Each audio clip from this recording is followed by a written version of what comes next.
എന്തൊക്കെയുണ്ട് വിശേഷം? എല്ലാവർക്കും സുഖമല്ലേ? അപ്പോൾ ഞാൻ ഇന്ന് വന്നിരിക്കുന്നത് മീനും ഇറച്ചിയൊക്കെ എങ്ങനെ നമുക്ക് ഫ്രീസറിൽ സൂക്ഷിക്കാം എന്നുള്ളതാണ്. കുറച്ചധികം നാൾ സൂക്ഷിക്കാൻ പറ്റും. ചിലപ്പോഴൊക്കെ ഫ്രിഡ്ജ് വെച്ച് മീനെടുത്ത് കറി വയ്ക്കുന്ന സമയത്ത് ഒരു പഴകിയ ടേസ്റ്റ് തോന്നാറുണ്ട് അല്ലേ? ഒരു ഉണക്കമീൻ്റെ ടേസ്റ്റ് പോലെ പഴകിയതുപോലെയൊക്കെ ഫീൽ ചെയ്യും. അപ്പോൾ ഈ ഒരു മെത്തേഡ് യൂസ് ചെയ്യുകയാണെങ്കിൽ അങ്ങനെയൊന്നും ഉണ്ടാവില്ല കേട്ടോ. പിന്നെ അതേപോലെ തന്നെ മീൻ മാത്രമല്ല ഇറച്ചിയും എങ്ങനെയാണ് സൂക്ഷിക്കുന്നതെന്ന് കാണിക്കുന്നുണ്ട്. അപ്പോൾ വീഡിയോ സ്കിപ്പ് ചെയ്യാതെ കാണുക, നിങ്ങൾക്ക് വളരെ യൂസ്ഫുൾ ആയിരിക്കും. അപ്പോൾ നമുക്ക് വേഗം വീഡിയോയിലേക്ക് പോവാം. അപ്പോൾ മീനാണെങ്കിലും ഇറച്ചിയാണെങ്കിലും കുറേ നാളത്തേക്ക് വെക്കാനാണെങ്കിലും പെട്ടെന്ന് എടുക്കാൻ വേണ്ടിയാണെങ്കിലും എന്തിനു വേണ്ടിയാണെന്നുണ്ടെങ്കിലും വാഷ് ചെയ്യുന്ന സമയത്ത് നല്ലതുപോലെ ഉപ്പും മഞ്ഞപ്പൊടിയൊക്കെ ഇട്ട് കഴുകുക കേട്ടോ. വിനെഗർ ഇട്ട് കഴുകുക. ഇതൊക്കെ ഇട്ട് നല്ലതുപോലെ കഴുകി വൃത്തിയാക്കി എടുക്കുക. ഇങ്ങനെ ചെയ്യുമ്പം നല്ല നീറ്റാവും, ക്ലീൻ ആവും എന്ന് മാത്രമല്ല എന്തെങ്കിലും വിഷാംശമൊക്കെ ഉണ്ടെങ്കിൽ അത് പോയി കിട്ടുകയും ചെയ്യും കേട്ടോ. ഞാൻ എന്താ മീൻ നല്ലതുപോലെ കഴുകിയെടുത്തിട്ടുണ്ട്. ഞാൻ ഈ മീനിൻ്റെ തൊലിയൊക്കെ ഉരിച്ച് കളഞ്ഞിട്ടുണ്ട്. ഇത് അയലയാണ്. അപ്പോൾ ഇഷ്ടമുള്ളവർക്ക് അതുപോലെ ചെയ്യാം, അല്ലാത്തവർക്ക് വേണ്ട. എന്നിട്ട് ഇനി ഇതിലേക്ക് ഇത്തിരി വെള്ളം ഒഴിച്ച് കൊടുക്കുക.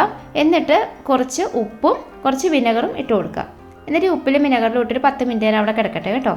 നമ്മൾ സാധാരണ കുക്കിങ്ങിനൊക്കെ എടുക്കുന്ന വിനെഗറില്ല, ആ വിനെഗറാണ് എടുത്തിരിക്കുന്നത് കേട്ടോ. അച്ചാറിനൊക്കെ ഇടാൻ വേണ്ടിയിട്ട് യൂസ് ചെയ്യുന്ന സെയിം വിനെഗർ തന്നെയാണ് എടുത്തിരിക്കുന്നത്. ഇനി വിനെഗർ ഇല്ലാത്തവർ ഉപ്പ് മാത്രം ഇട്ട് കൊടുക്കുക കേട്ടോ. ഇനി നല്ലതുപോലെ ഒന്ന് ഇളക്കി വയ്ക്കാം. 10 മിനിറ്റ് കഴിയട്ടെ. ഇപ്പോൾ ഒരു 10 മിനിറ്റ് കഴിഞ്ഞിട്ടുണ്ട്. ഇനി എയർ ടൈറ്റ് ആയിട്ടുള്ളൊരു പ്ലാസ്റ്റിക്കിൻ്റെ ഒരു കണ്ടെയ്നർ എടുത്തിട്ടുണ്ട്. ഇതിലേക്ക് ഈ മീൻ ഓരോന്നായിട്ട് പെറുക്കി വയ്ക്കാം. അപ്പോൾ മീനും ഇറച്ചിയൊക്കെ ഫ്രിഡ്ജിൽ വെക്കാൻ വേണ്ടിയിട്ട് ഇതേപോലത്തെ ഒരു 3-4 പാത്രം മാറ്റി വെച്ചേക്കണം കേട്ടോ. എപ്പോഴും അതാണ് നമുക്ക് എളുപ്പം. മറ്റു കാര്യങ്ങൾക്കൊക്കെ എടുക്കുവാണെങ്കിൽ പിന്നെ നമ്മൾ ചിലപ്പോൾ മീൻ വെക്കാൻ വരുന്ന സമയത്ത് പാത്രം ഉണ്ടാവില്ല.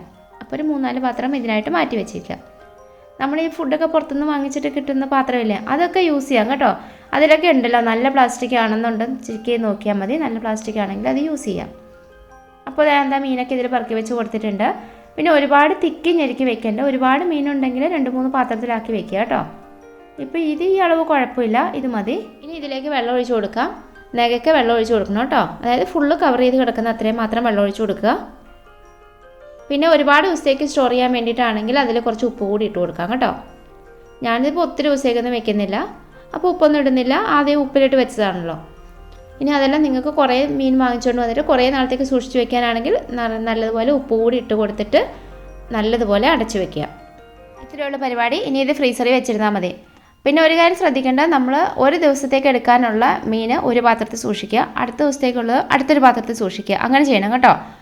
അല്ലെങ്കിൽ നമ്മൾ ഈ മീനെല്ലാം കൂടി വീണ്ടും പുറത്തെടുത്ത് വെച്ച് തണുപ്പൊക്കെ മാറ്റിയിട്ട് എടുത്തിട്ട് ബാക്കി വീണ്ടും തിരിച്ച് ഫ്രീസറിൽ വെക്കുമ്പോൾ മീൻ കേടായി പോകും. അപ്പോൾ ഒരു ദിവസത്തേക്കുള്ള എടുക്കുക. ഒരു ബോക്സിങ് എടുത്താൽ അത് തണുപ്പ് മാറ്റിയിട്ട് നമുക്ക് അത് ഫുള്ളായിട്ട് അന്ന് തന്നെ യൂസ് ചെയ്യാം കേട്ടോ. പിന്നെ ഫ്രീസറിൽ നിന്ന് പുറത്തെടുത്ത് കഴിയുമ്പം അതൊരു വെള്ളത്തിൽ ഇറക്കി വെക്കുക. പിന്നെ ഇതിനകത്ത് പാത്രം തുറന്നിട്ട് അതിനകത്തേക്ക് കുറച്ച് വെള്ളം ഒഴിച്ച് കൊടുക്കുക. ഇടയ്ക്കിടയ്ക്ക് ആ ഒഴിച്ച് കൊടുക്കുന്ന വെള്ളം മാറ്റിയാൽ മതി. അപ്പോൾ കുറച്ച് കഴിയുമ്പം തണുപ്പെല്ലാം മാറി ഐസൊക്കെ മാറി കിട്ടും. ഇനി നമുക്ക് വേഗം ഇറച്ചി വെക്കുന്നത് കൂടി ഞാൻ നോക്കാം. ഇത് ബീഫാണ്. ബീഫ് ഞാൻ നല്ലതുപോലെ ഉപ്പൊക്കെ ഇട്ട് കഴുകിയെടുത്ത് വെച്ചിരിക്കുന്നതാണ്. ഇപ്പോൾ ഇതുപോലെ നല്ലൊരു പാത്രത്തിലേക്ക് ഇട്ട് കൊടുത്തു.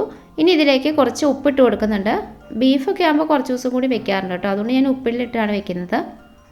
എന്നിട്ട് അതിലേക്ക് കുറച്ച് വെള്ളം ഒഴിച്ച് കൊടുക്കുക. നിങ്ങൾക്ക് വെള്ളം ഒഴിച്ച് കൊടുത്താൽ മതി. മുന്നേ ചെയ്തതുപോലെ തന്നെയാണ്. ഇനി ഇത് നല്ലതുപോലെ അടച്ചു വെച്ചിട്ട് നമുക്ക് ഫ്രീസറിൽ വെക്കാം. അപ്പോൾ ഇത്രയുള്ള പരിപാടി. ഏത് മീനാണെങ്കിലും ചിക്കൻ ആണെങ്കിലും ബീഫാണെങ്കിലും മട്ടൺ ആണെങ്കിലും ഒക്കെ ഇതുപോലെ തന്നെ സൂക്ഷിച്ച് വയ്ക്കാം. പിന്നെ വേറൊരു കാര്യം, എപ്പോഴും നമ്മൾ ഫ്രഷായിട്ട് യൂസ് ചെയ്യുന്നതാണ് നല്ലത്. അപ്പോൾ പറ്റുന്നവരെല്ലാം മാക്സിമം ഫ്രഷായിട്ട് യൂസ് ചെയ്യുക. അതല്ല പറ്റാത്തവർക്ക് ഈ ഒരു മെത്തേഡൊക്കെ യൂസ് ചെയ്യാം കേട്ടോ. അപ്പോൾ ഇത്രയേ ഉള്ളൂ ഇന്നത്തെ നമ്മുടെ വീഡിയോ. സിമ്പിളായിട്ട് പറഞ്ഞ് മനസ്സിലാക്കി തന്നെ വിചാരിക്കുന്നു. അപ്പോൾ നമ്മുടെ വീഡിയോ ഇഷ്ടമായെങ്കിൽ ചാനൽ സബ്സ്ക്രൈബ് ചെയ്യാൻ മറക്കണ്ട. സബ്സ്ക്രൈബ് ചെയ്യുമ്പം കൂടെ ഒരു ബെലൈക്കൺ വരും. അതിൽ ഓൾ ഓപ്ഷൻ കൊടുത്തേക്കണം കേട്ടോ. അപ്പോൾ ഞാൻ വീഡിയോസ് ഇടുമ്പോൾ നിങ്ങൾക്ക് നോട്ടിഫിക്കേഷൻ കിട്ടും. ഇതേപോലെയുള്ള സിമ്പിളായിട്ടുള്ള കാര്യങ്ങളുമായിട്ട് മാത്രമേ ഞാൻ വരുള്ളൂ. ബോറടിപ്പിക്കുകയൊന്നുമില്ല. പിന്നെ വീഡിയോ യൂസ്ഫുൾ ആയിട്ട് തോന്നുകയാണെങ്കിൽ നിങ്ങളുടെ ഫ്രണ്ട്സിനും ഫാമിലിക്കും ഒക്കെ ഒന്ന് ഷെയർ ചെയ്ത് കൊടുത്തേക്ക് കേട്ടോ. അപ്പോൾ ഞാൻ അനു ശ്രീനാഥ്. അപ്പോൾ ഇനി വീണ്ടും അടുത്ത നല്ലൊരു വീഡിയോയിലൂടെ കാണാം. Bye, see you, thank U.